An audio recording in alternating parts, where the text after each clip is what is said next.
আসসালামু আলাইকুম বন্ধুরা, পাখিজা রান্নাঘর থেকে আমি আপনাদের আবারও স্বাগতম জানাচ্ছি। নতুন একটি রেসিপি নিয়ে আমি আপনাদের মাঝে হাজির হয়েছি। তো বন্ধুরা, আজকের আমার এই রেসিপি মিষ্টি কুমড়ো আমি ঘেটেছি।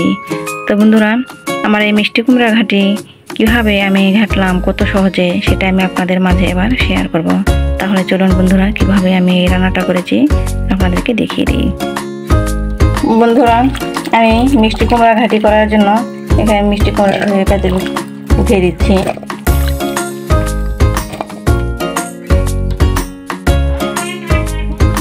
দেখতে পাচ্ছেন সবগুলো মিষ্টি কুমড়া আমি ধুয়ে একটা পাতিলে দিয়ে দিলাম। তো আমি এখানে এবার দিয়ে দিব পরিমাণ মতো লবণ, দিয়ে দিলাম হলুদের গুঁড়ো,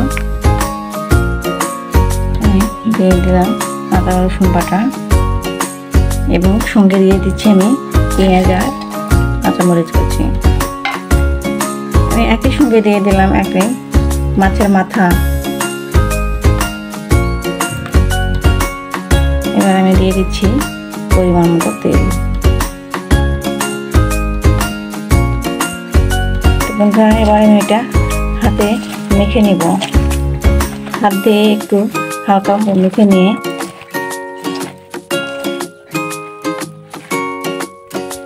আমি এখানে দিয়ে দিব পানি।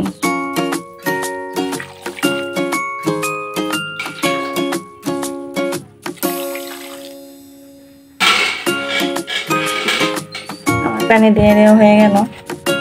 এবার আমি চুলার দিকে রওনা দিব। বন্ধুরা, চলে আসছি চুলায়। চুলাটা আমি অন করে দিলাম এবং পাতিলে ঢাকনাটা লাগিয়ে দিয়ে আমি কুমড়োটা উঠিয়ে দিয়েছি। তো বন্ধুরা, আপনারা অবশ্যই পুরো ভিডিওটি দেখবেন, স্কিপ করবেন না। বন্ধুরা, আমি 10 মিনিট পরে কিন্তু ফিরে আসলাম। দেখতেই পাচ্ছেন আপনারা, আমার কুমড়োটা কিন্তু সিদ্ধ হয়ে গেছে। এবার আমি এটা ভালোভাবে একটা নাড়ির সাহায্যে নেড়ে চেড়ে নিব।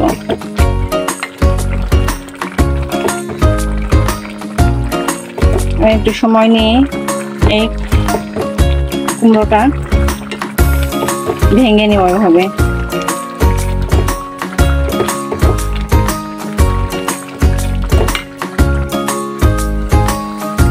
বন্ধুরা, দেখতেই পাচ্ছেন আমার মিষ্টি কুমড়োটা সব কুমড়োটাই এভাবে ঘেঁটে নিয়েছি। আমার ঘাঁটা শেষ হয়ে গেছে।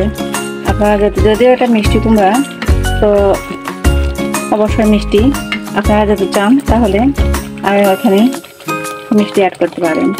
তো আমি একটু মিষ্টি বেশি হওয়ার জন্য এখানে আমি দিয়ে দিলাম 2 চামচ চিনি। এই চিনিটা ভালোভাবে মিশিয়ে নিতে হবে।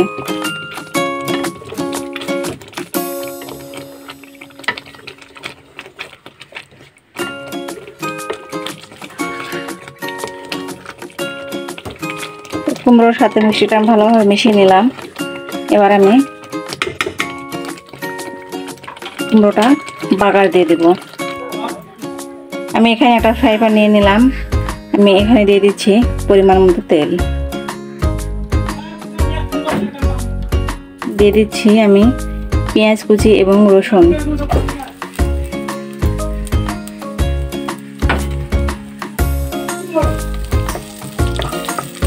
ভালোভাবে বাদামি কালার করে নেব ওটা আমি ভেজে।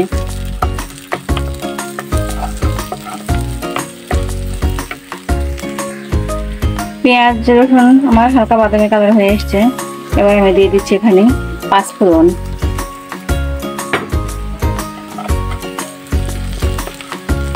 পাঁচফোড়নটা দিয়ে দেওয়ার পরে আবারও ভালোভাবে নেড়ে চেড়ে নিব।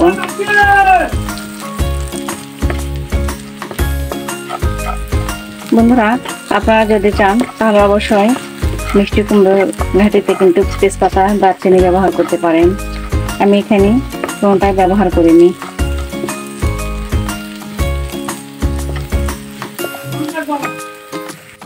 বন্ধুরা, দেখতেই পাচ্ছেন পেঁয়াজ মরিচ আমার একটু বেশি ভাজা হয়ে গেছে। তো আমি এবার দিয়ে দিচ্ছি মিষ্টি কুমড়োগুলো।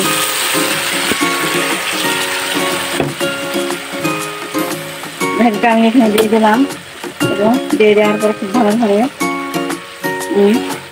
এবার মিশিয়ে নিব। পেঁয়াজ রসুন পাঁচফোড়নের সাথে খুব ভালোভাবে এই ঘাটিটা মিশিয়ে নিব।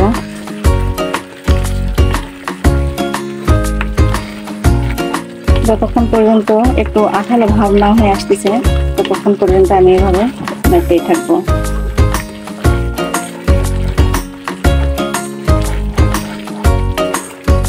বন্ধুরা ততক্ষণ পর্যন্ত অবশ্যই আপনারা আমার সঙ্গে থাকুন। বন্ধুরা দেখতেই পাচ্ছেন আমার মিষ্টি কুমড়োর ঘাটিটা হয়ে গেছে। এবার খুব সুন্দর একটা আঠালো ভাব এসে গেছে। এবার আমি একটা বাটিতে এই মিষ্টি কুমড়ো নামিয়ে আপনাদেরকে দেখিয়ে দিব।